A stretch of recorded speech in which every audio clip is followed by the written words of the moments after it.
Welcome to Digital Marketing This Week. It is episode 26, episode number 26. This is actually all about productivity and focusing on how we can be more productive. So if you've got questions for this and you're listening to this live, of course, you want to make sure you enter your questions in. You can also put them in the chat room, of course. The entire program, all of this digital marketing this week stuff is all brought to you by Seriously Simple Marketing over at seriouslysimplemarketing.com. My name is Chris Mercer. For those of you who don't know me, I'm an optimizer, content developer for Seriously Simple Marketing. I'm the host, of course, of Digital Marketing This Week, and I go by Mercer. So whenever you see my emails, it'll say -Mercer. That's because that's what really happens. People just call me Mercer. Keeps it easy. Okay. This week's focus topic, all about productivity. So first, before we jump into that, quick little disclaimer, those of you who are watching this live, you can go to ssm.tips and enter your questions in. Sorry, it's ssm.tips/question and enter your questions in now. But if you're watching this either pre-recorded, maybe through YouTube on our blog post or through a podcast or something like that, I would encourage you to join DMTW Live, and it allows you to be this insider where what happens after we record the live episode, we sort of, I sort of step down off the virtual stage and we get in the chat room and answer a bunch of questions. And it can be anything about whatever the day's topic was. It could also be pretty much anything about marketing in general. So it's a great chance to sort of chat and get some help if you need it. We like seeing people there. It makes it a whole lot more fun. So we definitely encourage you to do that. In order to do that, just go to seriouslysimplemarketing.com. You will see an opt-in or 2 or 4 that will help you to get on that list, and then you'll be part of the insiders. All right, so your goal with these episodes and all episodes, get one idea, act on that one idea, and then repeat it. Especially, and I find myself saying this a lot, it's especially about this topic, but with productivity, it really is, because if you take too much on with productivity, you will get overwhelmed. And if you get overwhelmed, then you're not going to be productive. And it is so simple. So anything that you get that feels like you're just handling a little bit too much, that's fine. Just take one idea, implement the idea, take action on it, make it your own, and then come back and repeat. So that's the whole entire process. And that's all we would want from you, or for you, I should say, with these DMTW episodes. So whenever you're watching or listening to Digital Marketing This Week, the whole point of this is if you get one idea that you didn't hear of, or if you heard about something maybe in a different way that you haven't thought about it before, that's all we really want for you. And if you get that, that's the thing that can make a difference in your days, weeks, and months on the online business. So let's go ahead and jump into it. So productivity, what are we talking about here? So we're talking about how to be more productive, getting more done in less time, all that sort of fun stuff. So I wanted to go over a few different tips I have, but first let's talk about what we're going to be covering. So the reason you want to care and sort of listen and pay attention to this is because today you're going to get productivity hacks. I'm going to show you some ways to sort of be a little more productive and talk about those. We're going to show you a few of my favorite tools that I use and some of the techniques that I use to help myself be more productive. So some might be great for you, some not, but at least they'll be out there. And one productivity killer to avoid, and spoiler alert, I actually gave you 2. So I decided as I was writing this, you know what, one is definitely, there's a big one that you need to avoid, but there's other ones out there too. So I figured I'd give you another one. So of course you're going to learn a little bit more. All right, so let's talk about productivity now. So what is exactly productivity? So basically people sort of think, and this is, we've got a little picture of a guy in a cubicle and stacks of paper, and people think about that like it's getting overwhelmed with a whole bunch of work and having too much on your plate to get done at the same time. And the way that we really think about it is productivity is really doing the right thing. So it's not of all the different things you have to do, go ahead and just starting at the top and working your way down. It's picking the right thing, right? Because the right thing can help you be a lot more productive. So you might have heard about, there's a book, one of the first time management books that was really to hit it mainstream was Stephen Covey's First Things First. And in that, he talked about having these different quadrants, right? So there was like the level of importance and the level of urgency. And that was sort of like how to manage your time. And with productivity, we can use that same sort of quadrant model. So we can look at it in terms of effort versus impact, right? And I've really sort of focused on a couple of quadrants. What you really want to spend your time doing is focusing on things that for you are little effort. This doesn't necessarily mean that those exact same things for me would be little effort. So I'll give you an example. Like maybe you're just a naturally good copywriter, right? And maybe I'm not. So for you, copywriting doesn't really require a lot of effort. It's something that you like doing. You're pretty good at it. You're confident in it. It's not a big deal. So copywriting might be a little effort for you. But for me, maybe I don't like writing copy and I have no idea how to start. And a blank page just scares the heck out of me. So that for me would require a lot of effort. So this is very, very personal and very, very subjective, right? So you can't help somebody else be productive by just sort of telling them what is little effort. It's up to them to decide that. But what you're looking for here is, of all the different tasks that you have, you start with the ones that require as little effort as possible from you, because this just requires a whole lot less stress and willpower and habits and all this other stuff we're going to be talking about. And the things that of those that require little effort, which are going to have the biggest impact on your business. So as an example, going back to that copywriting, if you have a choice between email, which, let's face it, doesn't really require a lot of effort for most of us, right? It's very easy to get in there and play around. But it doesn't really have a lot of impact most of the time. Sometimes it will. Maybe you have, a consultancy business where you do clients and there's a lot of email back and forth that you have to do that as part of your product or service. Well, then obviously that would have impact.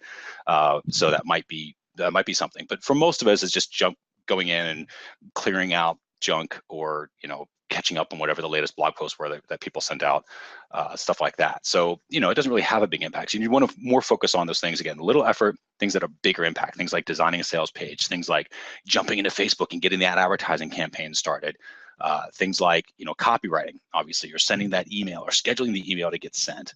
Working on creating that product, all that sort of stuff has big impact. So that's kind of where you want to focus, and that's really the ideal quadrant. Now, after that, right? So you would want to do stuff that still has big impact, but might require more effort, right? And that's the stuff that you do later. So that's how we prioritize it. Now, there are studies out there, and that recently came out with in terms of like willpower and habit building and all this other stuff. And the studies basically are saying, okay, well, willpower is basically a muscle. It is essentially a muscle. It's a mental muscle, but it's a muscle all the same. It works the same way. So that the more that you use it, the more, you're going to have to give it time to recover and build back up strength. So in that light, you could look at this and you could say, okay, well, in that case, I really should start on the stuff that requires the most effort from me, that gives me the biggest impact. And then from there, you would then focus on the little effort stuff. Now, my personal opinion, I don't like that. And again, purely opinion, I don't have the whole scientific laboratory, but I think it's, like being in conversions so much and doing all the stuff that we do with conversions and split testing, data can lie, right? Numbers can lie. And really they're not lying, they're just open to interpretation. So it's how you interpret the results.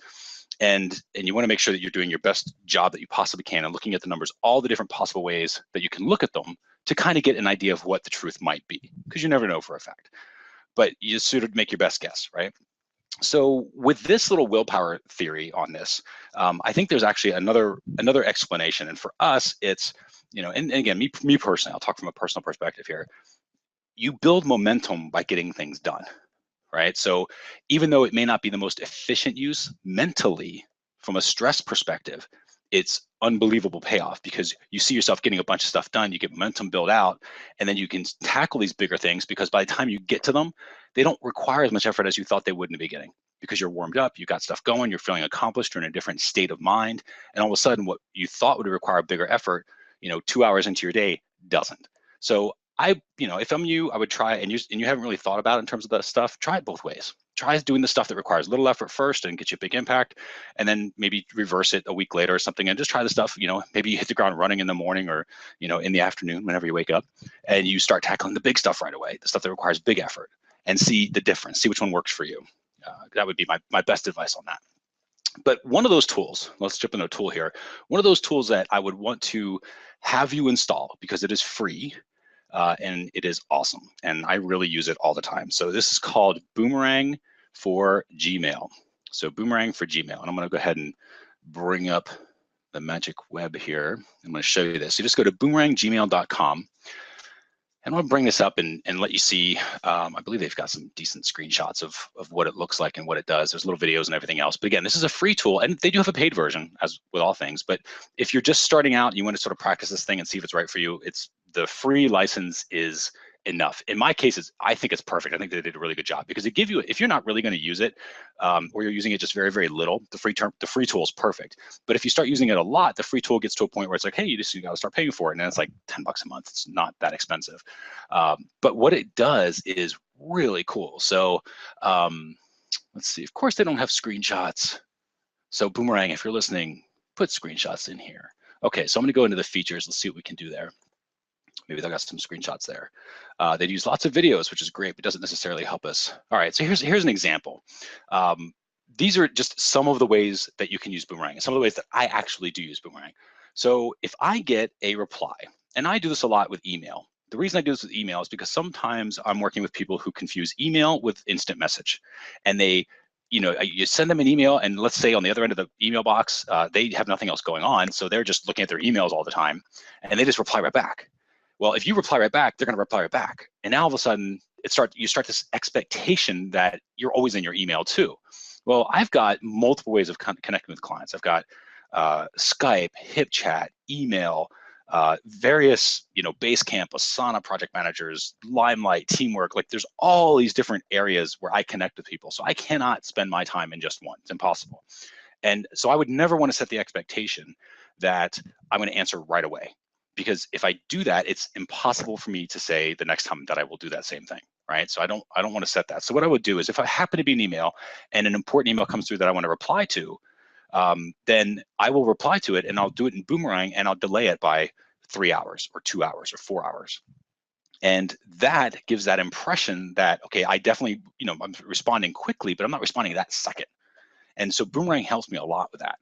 The other thing that you can use it for is for sending back a reminder. So for example, I'll use this with sometimes when we're managing teams or following up with other people. I'll say, okay, so let's say, for example, I have somebody that's doing a presentation for us, and we need to get a slide deck or a presentation like a PowerPoint or something like that. And they're going to owe that to me, right?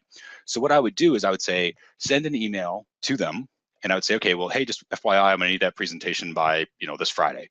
And what I can do is I can have Boomerang basically send that email back to me on Thursday, just as a follow-up, or on Monday, the day after, and now it's reminding me like, oh, hey, I never did see that, right? And I can actually tell it only send back something to me if the other person doesn't respond. So if they do respond back, then the Boomerang kind of comes off, and I don't have to worry about the follow-up, but otherwise it'll automatically follow up. The other thing I can do is I can actually just send messages in the future. I use that a lot, where I might just send a message, let's say it's Monday, I'll send a message that says, hey, I need that presentation by Friday.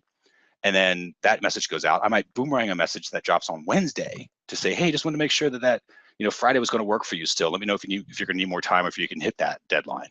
And all of these are automated. I did them all on Monday, and it's completely out of my control, and I don't have to, I shouldn't say out of my control, it's out of my hands, right? Because obviously it's in my control, but it's out of my hands, and automatically takes care of all sorts of follow-up stuff.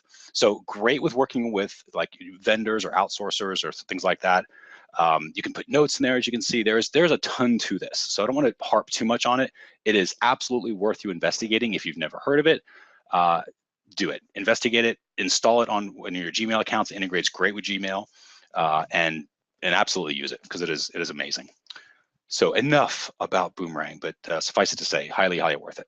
Okay, now let's talk about tool number 2. This is the good old-fashioned whiteboard. I actually have a whiteboard that's on the wall behind me. And so I'm sitting I actually have a standing desk, and when I'm working with clients, things like that, I've got a couple of monitors set up so I can screen share one monitor without, obviously everybody else seeing all the working stuff that's going on in the background. And we do these client calls, and when I'm working with individuals or just working on our own projects here at Seriously Simple Marketing. And what we'll do is when we have ideas, when I'm taking notes, all I have to do is literally turn around and I just mark up on the whiteboard. Now that in of itself is nice, because it's like having this big giant piece of white paper behind me, right? So, and I'm kind of visual, so I like doing charting out the flow charts, or just my, even if I'm writing down notes of headline ideas that we're talking about, or different conversion points, or whatever it is, right? It's super useful to have that behind me. But what makes it really useful is this thing right here. So this is what I call the enhancing tool number 2. And this is using good old-fashioned smartphone or camera, right? So that's really what I'm using, is the camera on the smartphone. So what I do is I will take a picture of the whiteboard, and I will actually take that as my notes. So I can take notes sort of live without worrying about going into, we use Asana for project management. So without going into the Asana and typing everything and trying to keep up to date and spell everything correctly and all that sort of junk, I can actually take notes on the whiteboard during a client call, or if I'm working with the team or anything like that, take notes on the whiteboard, take a picture of it, and then I upload it to the Asana task. and I can have somebody else take that whiteboard and then adjust what, maybe it was a flow chart that I built out for a funnel. Well, they can take that, they can see everything I did on the whiteboard, and they can just create it, right? And build it from the different tools. Or I can just use it as a personal reference for, hey, what were the notes that we talked about last Tuesday? Okay, cool, here they are. And it's a photograph. It's in my case, I use an Android phone, so it automatically, when I take a picture, it automatically gets uploaded into Google+. All private, of course, I'm the only one that sees it, but I will go into my Google+, and then I can, from there, download it into Asana and assign it to a task. So that whole idea of writing down stuff and then taking pictures of it, even if you just kept it on your phone, it's just a way to keep notes super quick and easy. And it's a super cool technique to stay productive. Because otherwise, what I find myself doing is jumping in, trying to type stuff like an Evernote or Keep, if you use Google Keep, Wordflowy, any of those different tools, Asana, Basecamp, whatever it is. But it's tough to, if you wanted to, sketch something out, right? And I like thinking things through and drawing arrows back and forth and, putting little asterisks by comments. And I like that. And that works out. That's, again, this is my personal productivity. So that helps me immensely. And the whole phone, the little camera phone plus the whiteboard is awesome. So try that if you haven't already. And even if you don't have a whiteboard, I'd say grab a little whiteboard, even if you do like a little sketch whiteboard, a little small one next to your desk, something like that, you can sketch out ideas. And, it's just helpful to do that, helpful to get things out of your head, see them on paper and be able to play with them. The third tool that I wanted to share with you is Lucidchart. Now this relates to that whiteboard. So I'm gonna go ahead and bring up, again, let's jump back into Google. So Lucidchart is a handy dandy program. And I will tell you this, if you are not using a program like this is again, kind of like Boomerang. Like Boomerang, if you use Gmail, Boomerang's a no-brainer. You have to install Boomerang because it is awesome. And you will find yourself using it. The Lucidchart it does stuff like this. And let me show you. So let's see. Everybody uses videos. This just goes to show you that not always are videos the greatest idea. Let's see, I'm gonna do a flow chart. So you can do business process stuff. You can do sitemap stuff. I hope you're getting the idea of what this does. But essentially, it's a way for you to connect the dots in between. In fact, I'm just going to do one better. Let's just go to images.google.com and pull up Lucidchart. We'll look at other people's stuff that they've put out. There we go. Okay, so let me just pull up some of this stuff so you can kind of get an idea of what this looks like. So the images here, right? So it basically does this, where you're able to flow chart out stuff. They have ones where you can do mind maps, ones that you can actually do UX stuff or UI stuff, where you're doing user interface design. So if you're designing apps or if you're designing a website and you want to wireframe out, what they call wireframe is sort of the rough sketch of what a website looks like for a developer, you can do that. I do that. I use this for all sorts of things. Lucidchart, again, fairly inexpensive. It is free to start. So, and again, it's the same thing. It's free to start. If you find yourself using it a lot, they're going to ask you to pay for it because it's going to get to a certain level where you're going to want to use the power that it has. But if you're just using it a little bit, no big deal. Just use it for free forever. But it is super useful. And the tip that I have for you on productivity is this is what makes it simple to go back. And so instead of just having a sort of a fixed picture that's on a whiteboard of a funnel or have it sketched out somewhere in a graphic, Lucidchart makes things easy. You can drag and drop things. All the arrows stay connected. You can hyperlink stuff back and forth. So if you wanted to check out what your sales funnel was, you just double click on the box. It opens up that page that you were referencing, in Lucidchart, all sorts of stuff that you can do with this. And I do not have any client who does not use Lucidchart or something like it. Most of them use Lucidchart. There are some that use something called Glyphy, which is very similar. So I'll show you Glyphys too, so you can see what those look like, but it's basically the same process. So Glyphy diagrams. So this is an example. Here's a little example of Glyphy. So where you can do different images and stuff like that, but basically the same idea. It does the flow charts and helping you track funnels and thinking through your process. We use it for our sales funnels. We use it for autoresponder funnels. We use it for anything that we are thinking through a process, because we can connect the dots with different arrows. We can drag around the different boxes and all the arrows stay connected. And we can really craft our message ahead of time so that we're not just building it in, because we use Infusionsoft. So it's not just being built into Infusionsoft and then all of a sudden, we have to figure out halfway into the campaign that we built that it's all wrong, right? Because we do all of our thinking ahead of time in Lucidchart. So it is an amazing program. And again, true story, I do not have one client who does not use Lucidchart or something like it. And basically, I think the only one I have is that uses something like it is Glyphy. So check out Lucidchart or Glyphy. I use Lucidchart, so I can speak to their performance. They're awesome, and it is an amazing tool. But there's a reason they do that. You can share them back and forth. You can bring in collaboration, and it just helps you think and get, again, things that are on your head onto a Lucidchart. It helps you clear out so much stuff. So entirely worth it to check that out. All right, next up, we talked about Lucidchart. Let's talk about some productivity killers. So there's the big one that I see a lot of people doing, which is distraction. And I am a huge person that's guilty of this. Okay, I get distracted all the time, and I get more work done than your average bear. Like I'm sort of known for getting a bunch of stuff done, but I feel all the time that I'm super distracted. And this is a true story. I actually met a gentleman by the name of Frank Carney. He actually started Pizza Hut, the original Pizza Hut, way back in the day before PepsiCo sold it. And I met him, and this is, way back in the day when I was a little younger, and I met him at he was speaking on stage, and as soon as he was ready, I sort of jumped on stage and I was like, hey, listen, I just want to interview you and kind of find out what makes you successful and blah blah blah blah blah. So he agreed to meet with me and we met, and it basically came down to what made him the most successful. If you have to say, like, going back everything he's ever done, what's the one thing that he would recommend? And since this time, I've always heard that same advice from a lot of people, and his word was like one word. He's like, focus. You have to focus. He goes, the biggest problem we ever had is we got distracted and we started doing too much too often, and you have to focus. If you don't focus, you're not going to get anywhere. So that was sage advice. And then I think I ignored it for the next 20 years and finally started listening. But he's right. It comes down to focus. So your job, if you start feeling a little bit of overwhelm, and this is what I mean by that. So overwhelm is triggered when you literally cannot focus. That's basically overwhelm, right? So if you are tackling projects that are too big, so for example, your project might be, hey, I need to get my ebook done.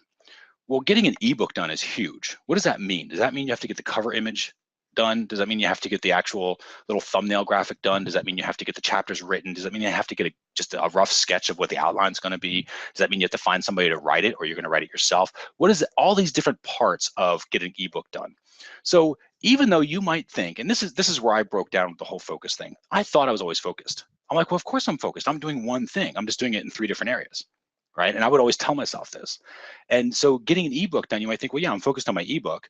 And the reason you're not getting it done, though, is because you're really distracted, because you bounce around all these different parts of the ebook process, right? That could be included. So what your job would be, instead of getting distracted and trying to herd all these different cats, which is kind of what this image is here of, this guy herding cats, right? Because it's impossible to herd cats. So instead of trying that, just focus on one. So focus on one thing. It's like, okay, of this ebook. So if you find yourself getting overwhelmed and not moving forward, break the project down into smaller steps, and then focus on that small step. And if you can find yourself going, okay, well, this is a small step, but really there's 3 different parts to it, break it down even further, and then focus on one of those steps until you just have one thing that you can say, yes, this is it. I can measure that this is done, right? So it's something that you can actually do, something you can complete, something you can measure as complete. That's what's going to help you. So taking down these big giant things, and this is what's kind of interesting about distraction. People think distraction is I'm watching TV while I'm working, or I'm working on 14 different projects at the same time. And that's the obvious distraction. What I'm talking about is the distraction of you think you're focusing on one thing, but that one thing is huge. And because of that, you're really focused on 400 different things, all under one sort of umbrella, right? But you confuse yourself into thinking it's one thing. And I did this from experience, and I did this for years and years and years, because I did not understand what focus was. Focus is getting down to the one thing you can take action on, the one thing that I can tell you at the end of the day, I took action on this, I finished this, it's done, I don't have to worry about it anymore.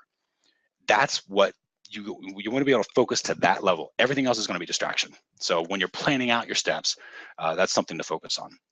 The other productivity killer that I see a lot, and again, I'm guilty of this, right? So this is from my own and personal experience, is this idea of perfection. And I see this a lot. I see this so often. And it's because people are always trying to put out the perfect whatever, because they want the result, right? They want this perfect result. They want to get this ebook, and it's not going to be perfect. And then they find out, they do a little bit more research to try to make it better. They want to put out images or figure out how to embed videos or whatever it is, right? Or maybe they can't put it out because it doesn't have affiliate links. So they want to go back and do all the affiliate research first to find out different affiliate products they can put in ebooks, so they're not going to publish it. And then it just goes on and on and on and on and on. And it's never good enough, and it never actually gets out. It is my rule, and this is a rule that I've really been focusing on this year, is my rule is 80 is the new 100. So instead of 100%, where I'm like, great, it's 100%, I'm super happy with 80%. We get 80% of the way there, that's good enough to go. And we push it live. Even if we're kind of like, oh, look, we really could make it better, like we still will push it live as long as it's an 8 out of 10. Right? As long as we can look at ourselves in the mirror and go like, you know what, this is pretty good. This is better than average. And it's not the absolute perfect, but it's better than average. And the reason that we do that and why it's beneficial is because when you push something out that's an 8 out of 10, when you push something out that you're about 80% happy with, chances are the market thinks it's 100% because your expectations are always higher of yourself, right? Always. So that's number one. Number two is, even if they don't think it's at 100%, they will help you get it there. And they will come up with suggestions and feedback that you will never think of. And so what happens is people will get caught up in perfection. They try to get the, again, let's say it's a video course, right? And you're doing this perfect video course and you wanted to try to get the right angle and the different lighting, and you're focusing on the equipment that you need to get the right image or whatever. And for all you care, has nothing to do with the market. The market may not even care about the video quality. They wanted better content. And you won't know that unless you put it public, because then you get feedback like, well, hey, you didn't go into enough detail with this topic. And nobody's saying stuff about, oh, the shadowing was off. Like, nobody's going to mention that. So if you put it out in front of the market, you can get their feedback, and that helps give you a direction of to where this next 20% should go. And then you kind of get it, that part 8 out of 10, and then you push it live, and then you get even more feedback. But unless you involve the market in your products or in your services, they can't help you. And if you're not asking for help from them, then you're ignoring this huge, massive resource, because it's tough to ask them for money otherwise. I mean, you've got to get it in front of them. You got to ask them to kind of invest with you in this process, and they will. They absolutely will. And you'll find amazing people that you can work with that'll be your customers for life when you do that. So when it comes to this idea of perfection, if you get yourself caught up in this mental loop of, I got to make it better, I got to make it better, I got to make it better, you break the pattern by going, okay, what can I do that is 8 out of 10? If it's not an 8 out of 10 now, what can I do to get it to at least 8 out of 10? Then you get it to that 80% level. You get it to the 8 out of 10 stars, right? And then you push it live. You will find yourself doing amazingly more stuff out there. You'll be a lot more productive. You'll feel better. You'll have better conversations with the public. So, again, cannot recommend it enough. Okay. Let's talk about the ultimate productivity tip. This is a little bonus. So I didn't mention this earlier, but this is the ultimate productivity tip. This goes back into that conversation we were talking about earlier with willpower. And we talked about the research that's coming out around habits and how habits are built and how willpower actually works, and why, because you have a certain amount of willpower in the tank, you should use it wisely, and blah, blah, blah, blah, blah. So one of those little techniques is the little tiny triggers. So here's an example of that. If you're trying to create a habit, let's say, of running, of jogging, and you're not a jogger. So instead of waking up and trying to jog, right, which is just this huge amount of willpower that you need to get to do this, instead, what you do is you put a tiny trigger that might lead to another tiny trigger that might lead to another tiny trigger that will ultimately lead you to jog. So as an example, you might, the night before, you might put your sneakers right by the bed, right? So you've got your jogging sneakers and your whole, whatever you're going to wear, all the clothes and all that stuff is all sort of ready to go by the bed. So when you wake up, it's already right there. So you kind of get yourself dressed, because getting dressed, not a big deal in the morning, at least for most people. So you can get dressed. Doesn't mean you have to go jogging, but you're getting dressed to go jogging. Well, now that you're dressed to go jogging, it's a lot easier to kind of get out there and go and jog, right? So that's an example of all these little tiny triggers that are sort of naturally leading. And this is why we use this revolving dominoes image here. They're like little tiny dominoes that smack into bigger dominoes, that smack into bigger dominoes, that ultimately push you to action. And this is the secret.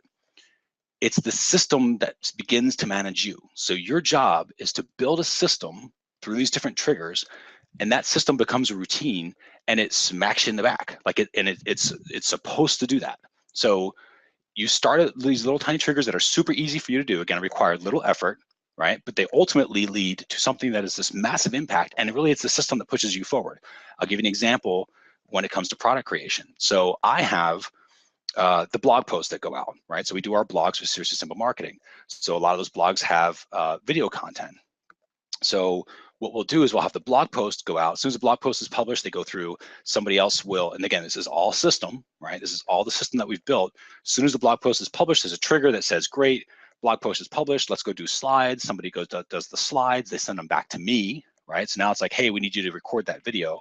I record the video, I ping it back to somebody else, who then all of a sudden pings it back to me that says, hey, check the video, make sure it looks good. I say it looks great. Then it goes to somebody else who puts all that stuff up on the blog, and then we promote the post. And all of these are different triggers, right, that are part of this much larger process. And the system is what gets the blog post done. It's not one single person, but it's a productive system. And it's because we built it like that. We built it with all these little tiny triggers to get stuff done. So another example that I've been using recently. So over the last 13 weeks or so, it's been about maybe two and a half months, I joined this mastermind group. And the concept that we had when we started this mastermind group was all about accountability.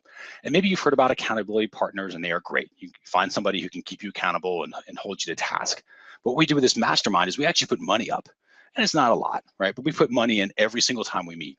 And all of us come to the mastermind with a money on the table, and we put it into the pot. And we go, okay, here's my goals for this by the next mastermind. And we do it every couple of weeks. So by the next mastermind meeting that we get, I will have this done.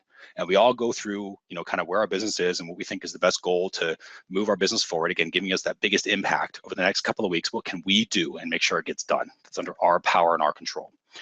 And we do that, and we put this money on the table. And then what happens is, if you do not hit that goal, then you lose the money. If you hit the goal, then the money stays in the pot, right? And it just gets bigger.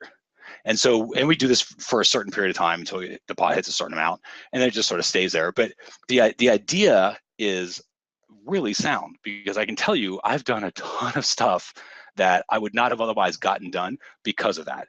Because partly in my head, I'm like, okay, I'm not gonna lose money. That's just stupid. I'm not gonna throw away money because I didn't feel like getting something done, or staying a couple hours late, or figuring out how to get a better organization, to get whatever it is that I promised I was going to get done, right? I will figure out a way to do it because I committed to it. And because I'm not going to be the first person, which so far in this mastermind, we've been doing it almost 3 months, nobody's missed their goal. And it's because nobody wants to be now the first person that says, hey, I wasn't able to achieve my goal. And so you force yourself to push things forward. That is an example of building a system that becomes routine and pushes a result. Because now what happens is, right around that mastermind time, I know I've got to get this stuff done. And my brain instantly focuses on it. It doesn't start questioning it. It doesn't try to figure out a way out of it. It just figures out, how do I get through it? And it's because that system is created there. So hopefully that makes sense. And obviously I'm open to any questions you guys have. So what was your one idea from this little episode on productivity? Was it the tiny triggers and the idea of doing tiny triggers that don't require a lot of effort, that ultimately leads you into momentum building? So as you get to higher and higher status, as dominoes get bigger and bigger, until finally one is like hitting you in the back to move forward? Is it the idea of Boomerang, or using a tool like Boomerang or Lucidchart? Is it the idea of what the new 100 is? Remember that instead of 100%, you're looking at 80%. 80% is the new 100. Action brings results no matter what it is. So choose one of these things, or pick one that was new, or maybe you've heard in a different way, and put it into your life. Start taking action on it.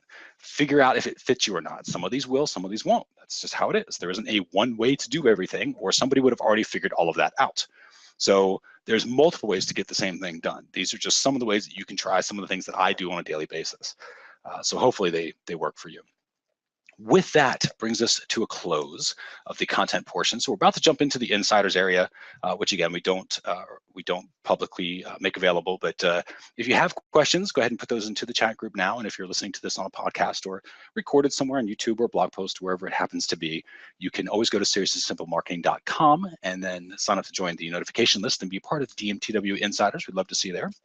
So with that, I thank you again for joining us for Digital Marketing This Week, episode number 26, How to Be More Productive.